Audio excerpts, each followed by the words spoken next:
HarperCollins presents Say Nothing, a true story of murder and memory in Northern Ireland by Radden Keefe, read by Matthew Blaney.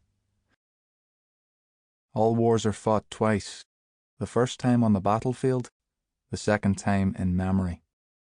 Vietnam. Prologue. The Treasure Room, July 2013.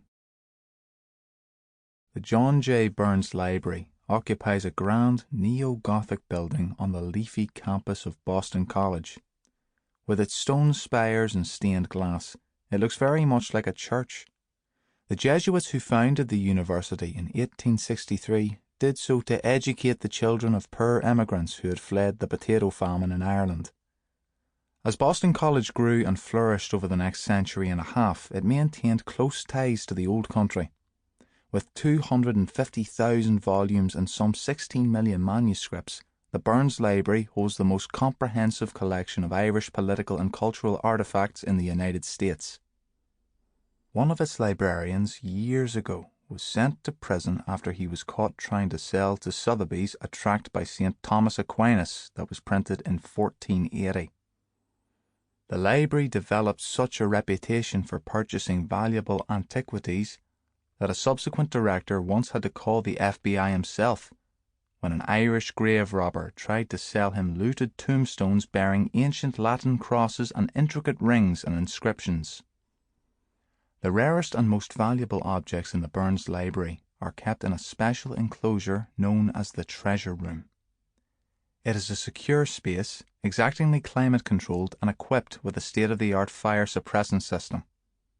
The room is monitored by surveillance cameras and can be accessed only by entering a code on an electronic pad and turning a special key.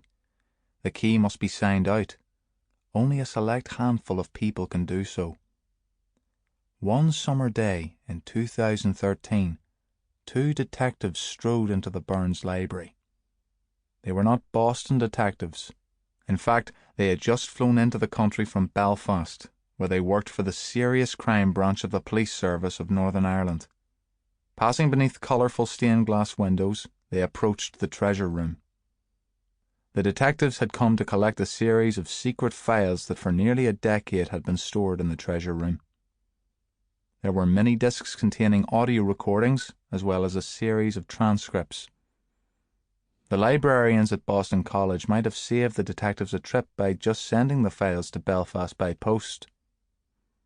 But these recordings contained sensitive and dangerous secrets, and when they took possession of the material, the detectives handled it with the utmost care. The recordings were now officially evidence in a criminal proceedings. The detectives were investigating a murder. Book 1. The Clear, Clean, Sheer Thing. 1. An abduction. Jean McConville was 38 when she disappeared, and she had spent nearly half her life either pregnant or recovering from childbirth. She brought 14 children to term and lost 4 of them, leaving her with 10 kids who ranged in age from Anne, who was 20, to Billy and Jim, the sweet-eyed twins who were 6. To bear 10 children, much less care for them, would seem like an impossible feat of endurance. But this was Belfast in 1972, where immense, unruly families were the norm, so Jean McConville wasn't looking for any prizes, and she didn't get any. Instead, life dealt her an additional test when her husband Arthur died. After a grueling illness, he was suddenly gone, and she was left alone. A widow, with a meagre pension but no paying job of her own and all those children to look after. Demoralised by the magnitude of her predicament, she struggled to maintain an even emotional keel. She stayed at home mostly, leaning on the older kids to wrangle the younger ones, steadying herself, as if from vertigo, with one cigarette after another. Jean reckoned with her misfortune and endeavoured to make plans for the future. But the real tragedy of the McConville clan had just begun.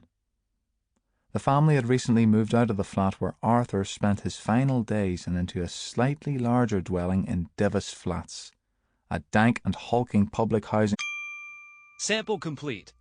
Ready to continue?